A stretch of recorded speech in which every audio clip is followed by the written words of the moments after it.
नमस्कार, आप देख रहे हैं खबर बिहार और मैं हूं आपके साथ Rajesh Kumar. Special vigilance unit ने बिहार के खनन मंत्री जनक राम के ओएसडी मृत्युंजय कुमार, उनके भाई धनंजय कुमार और महिला मित्र रत्ना चटर्जी के 3 ठिकानों पर एक साथ छापा मारा है। तो बुलेटिन की शुरुआत में बड़ी खबर आपको बता दें कि स्पेशल विजिलेंस यूनिट ने बिहार के खनन मंत्री जनक राम के ओएसडी मृत्युंजय कुमार और ओएसडी मृत्युंजय कुमार के भाई धनंजय कुमार और उनकी महिला मित्र रत्ना चटर्जी के 3 ठिकानों पर एक साथ छापेमारी की है। पटना, अररिया, कटिहार में यह छापेमारी अभी भी चल रही है। आपको बता दें कि सुबह सुबह अररिया स्थित महिला मित्र के घर से 15 लाख रुपए नगद मिला है। अकाउंट से भारी भरकम रुपए का ट्रांजैक्शन करने के सबूत मिले हैं। अरबों की संपत्ति के कागजात मिले हैं। मृत्युंजय कुमार बिहार प्रशासनिक सेवा के अधिकारी हैं।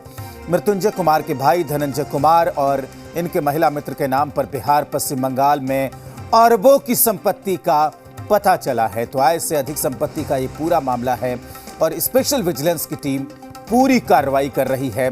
आपको बता दें कि ओएसडी और उनके भाई के कई ठिकानों पर, भाई के महिला मित्र के कई ठिकानों पर यहां पर छापेमारी की गई है और अरबों की संपत्ति का पता चला है।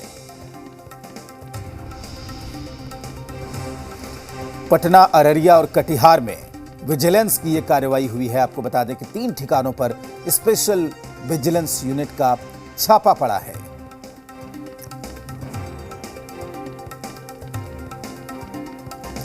और कटिहार, पटना, अररिया की ये तस्वीरें भी इस वक्त हम आपको दिखा रहे हैं। आप देख सकते हैं कि किस तरीके से सुबह सवेरे ही छापेमारी की ये कार्रवाई शुरू की गई और जो पता चला है वो चौंकाने वाला मामला है।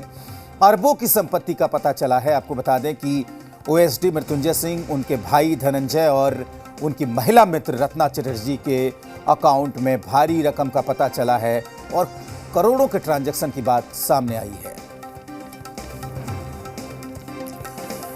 और इस वक्त ब्यूरो चीफ पटना रजनीश हमारे साथ जुड़े हुए हैं। रजनीश, क्या कुछ जानकारी निकलकर सामने आ पाई है इस पूरी कार्रवाई को लेकर? देखिए, स्पेशल विजिलेंस की जो इकाई है वो छापेमारी की है और बिहार के जो खनन मंत्री हैं जनक राम, उनके ओएसडी है मृत्युंजय कुमार और मृत्युंजय कुमार के जो ठिकाने हैं और साथ ही साथ इनके जो भाई धनंजय कुमार है और एक उनकी महिला मित्र है रत्ना चटर्जी, अररिया के रहने वाले हैं ये। और अररिया के साथ ही उनका जो पैतृक आवास है और कटिहार, साथ ही साथ पटना में जो उनके आवास है, इन जगहों पर छापेमारी की गई है जिसमें कि आय से अधिक संपत्ति का मामला था। और इसके पहले भी कई आरोप जो है वो मृत्युंजय कुमार जो ओएसडी है, बिहार प्रशासनिक सेवा के अधिकारी हैं, इनके ऊपर लगे हैं और एक साथ छापेमारी की गई है इन सभी ठिकानों पर। और आय से अधिक संपत्ति के मामले में कई ऐसे सुराग मिले हैं, साथ ही साथ दिल्ली, पटना समेत बिहार के कई दूसरे जगहों पर और पश्चिम बंगाल में भी भारी संपत्ति का पता चला है। अरबों रुपए की संपत्ति के कागजात जो है वो मिले हैं, इसके सबूत मिले हैं। साथ ही साथ जो ट्रांजैक्शन है मनी का बैंक के जरिए, उसके सबूत जो है वो मिले हैं रत्ना चटर्जी, जो कि उनकी मित्र है, उनके अकाउंट में धनंजय कुमार के मार्फत। तो इस तरीके से ये जो पूरा मामला है काफी गंभीर मामला है और गंभीर आरोप भी थे और यही वजह है कि छापेमारी कर तमाम जो अकाउंट्स जो है, जो पासबुक हाथ लगे हैं, उनको खंगाला जा रहा है। कैश में भारी मात्रा में कैश भी मिले हैं। इन सब के कैलकुलेशन जो है वो अभी चल रहे हैं। छापेमारी जो है की गई है और कई सारे जो सवाल है वो खड़ा हुए, खासतौर पे खनन विभाग जो है, आपने देखा हुआ किस तरीके से बालू का जो खेल चल रहा था उसमें कई सारे प्रशासनिक अधिकारियों के न सिर्फ उनके ऊपर कार्रवाई हुई थी और सस्पेंड किए गए थे और दबिश जो है लगातार वो चल रही थी। तो ये जो गंभीर आरोप है, इसके जरिए एक जो लगातार मामला आ रहा था, धनंजय कुमार जो कि उनके भाई हैं और मृत्युंजय कुमार प्रशासनिक सेवा के अधिकारी हैं, बिहार प्रशासनिक सेवा के। तो ये पूरा अभी जो चल रहा है छापेमारी और अंतिम तौर पे अभी जो कैलकुलेशन है वो होना बाकी है और विशेष जो इकाई है विजिलेंस की, उनकी ओर से छापेमारी की जा रही है। जी बिल्कुल रजनीश, यहाँ पर ये सवाल उठ रहा है कि एक बयान याद करिए जो मंत्री बनने के बाद जनक राम ने दिया था। जनक राम कह रहे थे कि अधिकारियों का नेक्सस इतना तगड़ा है कि वो हमारी बात नहीं सुनते और लगातार जो अवैध कारोबार है वो फल फूल रहा है। क्या उसी सिलसिले में इस बड़ी कार्रवाई को देखा जाए? और दूसरी बात यह है कि अब सवाल तो मंत्री जी की तरफ भी उठेंगे। देखिए, जनकराम जब विभाग संभाले हैं उसके बाद से कई सारी बातें थी, और खास तौर पे जब जिस तरीके से पूरा मामला आ रहा था, क्योंकि खनन विभाग ऐसा विभाग है जहां पे आप देखेंगे कि एक जो नेक्सस है वो लगातार देखने सुनने को मिला है। और खास तौर पे जो बालू के खनन का मामला है उसमें हम लोगों ने जो मुहिम भी चलाई थी और बातें निकलकर सामने आई थी कि किस तरीके से पूरा मसला मामला है, और लगातार सरकार की ओर से बयान दिए जाने के बावजूद भी अनवरत जो है ये नेक्सस और जो लूट था खनन का वो जारी था। और जो मृत्युंजय कुमार हैं इनके ऊपर पहले भी कई आरोप थे, और इस कड़ी में बिहार प्रशासनिक सेवा के ये पदाधिकारी हैं। और जो मामला सामने निकल कर आया था इसके तहत छापेमारी की गई स्पेशल विजिलेंस की जो यूनिट है उनकी ओर से। और इस कड़ी में जो अब सामने निकलकर चीजें आ रही हैं इस पूरे छापेमारी के दरमियान, वो बेहद चौंकाने वाले हैं और गंभीर हैं। और जो लोगों की जो शंका थी और जिस तरीके से आरोप थे वो सही साबित होते हुए अब नजर आ रहे हैं। और छापेमारी जो है वो चल रही है, कैश भारी मात्रा में मिले हैं। इसके अलावा जो चल अचल संपत्ति के जो प्रूफ है, सबूत, वो भी मिले हैं। दिल्ली, बिहार और पश्चिम बंगाल में भारी मात्रा में निवेश के सबूत जो है वो मिले हैं। ट्रांजैक्शन जो किए गए हैं वो सामने निकल कर आ रहे हैं। तो कुल मिलाकर देखा जाए तो जिस तरीके से एक नेक्सस की बात आ रही है और उसके प्रशासनिक पदाधिकारियों के साथ साठगांठ की जो बात है वो भी इससे सीधा सीधा प्रतीत हो रहा है। तो कुल मिलाकर जब एक आंकड़ा जो है वो अंतिम तौर पे कैलकुलेशन के बाद सामने निकल कर आएगा, और ये छापेमारी पटना में और अररिया और कटिहार में एक साथ जो है वो की जा रही है। बिल्कुल रजनीश, नशा मुक्ति दिवस के रूप में आज मनाया जा रहा है, लेकिन कहते हैं कि दौलत से बड़ा नशा कुछ होता नहीं है। और जिस तरीके से ये पूरा मामला सामने आ रहा है, लगता है कि इसके बाद एक बड़े नेटवर्क को तोड़ने की कोशिश होगी और इस तरह की कार्रवाई हमें आगे और देखने को मिलेगी। निश्चित तौर पे इसके पहले भी आपने देखा कई सारे जो दूसरे पदाधिकारी हैं, चाहे वो समाज कल्याण विभाग के पदाधिकारी हो या फिर सीडीपीओ हो या फिर इस तरीके से ये बीपीएससी के जरिए ये बड़े पदाधिकारी हैं मृत्युंजय कुमार, इनकी बात हो तो इस तरीके से लगातार जो है वो विजिलेंस छापेमारी कर रही है। और कई सारे गंभीर आरोप जो हैं लगे थे उनकी भी अब जब खंगाला जा रहा है छापेमारी के दरमियान तो वो चीजें भी निकलकर सामने आ रही हैं। और आगे जिस तरीके से इनपुट मिलता है विजिलेंस को वो कार्रवाई करती है। और इसी कड़ी में लगातार जिस तरीके से आरोप लग रहे थे और उंगलियां उठ रही थी, और उसके तहत ये जो इनपुट मिला और छापेमारी की गई है स्पेशल विजिलेंस की यूनिट की ओर से, उसमें बड़ी तादाद में संपत्ति जो है चल अचल का उसका पता चला है।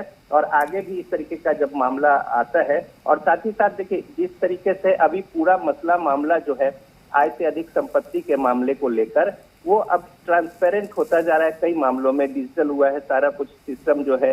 अब संपत्ति को छिपाना या फिर उसको कहीं निवेश करना भी कहीं ना कहीं वो संज्ञान में आ जाता है। और यही वजह है कि कैश बड़ी संख्या में लोग जो हैं ब्लैक मनी के तौर पर वो अपने पास रखते हैं। और यही वजह है कि जब इस तरीके के आरोप लगे हैं, छापेमारी हुई है, तो वो बातें भी सही साबित हो रही हैं। कैश भी भारी तादाद में मिले हैं और इसके अलावा निवेश भी भारी तादाद में पश्चिम बंगाल, बिहार, दिल्ली समेत दूसरे ठिकानों पर उसके भी प्रूफ जो है वो मिल रहे हैं। मनी ट्रांजैक्शन का भी मामला है। इन पूरे मामले को विजिलेंस जो है वो देख रही है। बिल्कुल रजनीश जी, आप बने रहिए हमारे साथ, लगातार आपसे बातचीत करते रहेंगे। और इस बीच हमारी टीम ने जब संपर्क करने की कोशिश की खनन मंत्री जनक राम से, तो उन्होंने इस पूरी कार्रवाई पर कुछ भी बोलने से मना कर दिया है। आपको बता दें कि इस वक्त जी मीडिया संवाददाता अररिया के रवि हमारे साथ जुड़े हुए हैं। रवि, जो स्पेशल विजिलेंस की जो कार्रवाई चल रही है उसको लेकर क्या अपडेट है आपके पास? जी बताऊं कि अररिया के रहिका टोला में सुबह से विजिलेंस टीम की छापेमारी चल रही है और अभी भी जो है प्रक्रिया उसकी जारी ही है। उसके जो एएसपी आए हुए हैं पटना से, उन्होंने बताया कि विजिलेंस में इनके खिलाफ मामला शिकायत मिली थी, जिसके बाद टीम के द्वारा इस पर जांच की गई और ये छापेमारी की गई है। लगा अररिया में तो हालांकि अभी तक कुछ भी वैसा बरामद नहीं हुआ जैसा विजिलेंस के एएसपी ने बताया। लेकिन अन्य जो ठिकानों पर छापेमारी की जा रही है वहां पे बहुत सारे कैश और बहुत सारे कुछ बरामद हुए हैं। और फिलहाल अररिया में जो है अभी पूरी प्रक्रिया चल रही है। उन्होंने बताया हम लोगों को कि यहाँ पे कुछ बरामद नहीं हुआ है, फिर भी पूरी अच्छे से हम लोग जो है इस पूरे मामले की जांच कर रहे हैं और एक एक चीज की जांच कर रहे हैं। जी राजेश। बिल्कुल रवि, विजिलेंस के कितने अधिकारी, कर्मचारी, जवान हैं जो इस वक्त अररिया में मौजूद हैं, कार्रवाई कर रहे हैं? एसपी रैंक के अधिकारी है, इंस्पेक्टर रैंक के अधिकारी है और नगर थाना जो अररिया है उनके पुलिसकर्मी है। इन सभी के द्वारा टीम बनाकर लगातार जो है सुबह से ही उनके यहाँ छापेमारी, उनके जो रहिका टोला स्थित आवास है उन पे की जा रही है और ये प्रक्रिया अभी भी चल ही रही है। तो पूरी टीम लगी हुई है, लोकल टीम है और पटना से आई हुई निगरानी की विजिलेंस की जो टीम है वो टीम भी है। तो पूरी प्रक्रिया चल रही है जी। बिल्कुल रवि, बहुत शुक्रिया आपका पूरी जानकारी के लिए। एक बार फिर से रजनीश का हम रुख करेंगे। रजनीश, बिहार में इससे पहले भी इस तरह की कार्रवाई हुई है और यहाँ पर संपत्ति सीज करने का भी कानून है, एक तरह से संदेश देने की कोशिश होती है, लेकिन इसके बावजूद लोग और जो जिम्मेदार अधिकारी हैं जो बड़े पदों पर बैठे हुए हैं, बावजूद इसके सबक लेने को तैयार नहीं है। रजनीश, देखिए, जिस तरीके से पूरा मामला मसला है और जो नेक्सस है, खास तौर पे इस तरीके से आपने देखा होगा ठेका टेंडर का मामला हो या इस तरीके से अवैध उत्खनन का मामला हो या और भी कई सारे जो अवैध संपत्ति बनाने का मसला मामला है और इसमें एक नेक्सस काम करता है, ये पहले भी बात सामने आती रही है और साथ ही साथ कहीं ना कहीं ऊपर से इसे सह मिलता है। तो अब जिस तरीके से ओएसडी है और जाहिर तौर पे उनके ऊपर जवाबदेही जिम्मेदारी होती है विभाग को संभालने की, उन्हें हर कुछ बात जो है वो पता होता है, न सिर्फ तकनीकी तौर पे बल्कि हर दूसरे तरीके से भी।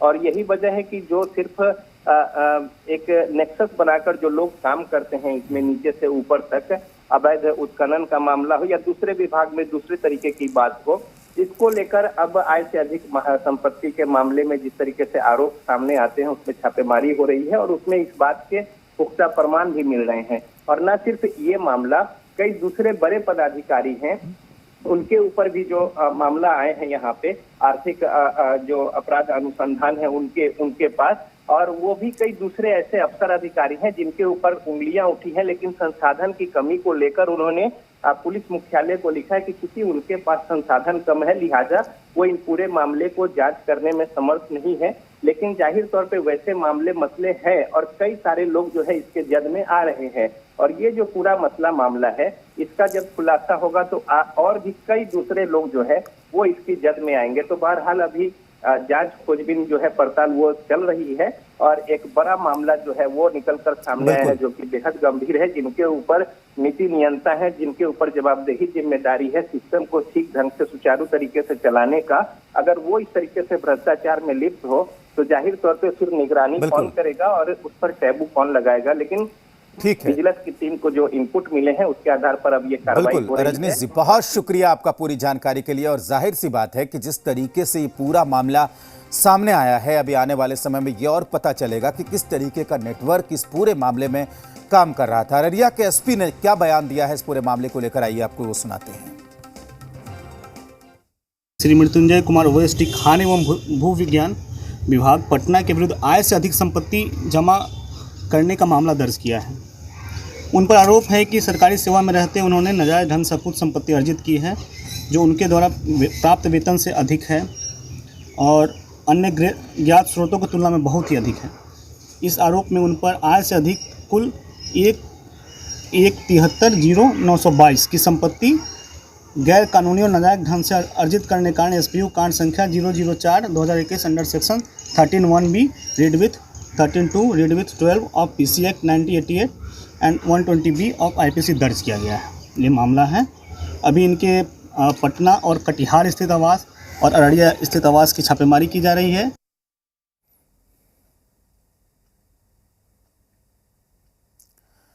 आगे बढ़ेंगे। नीतीश सरकार आज पूरे बिहार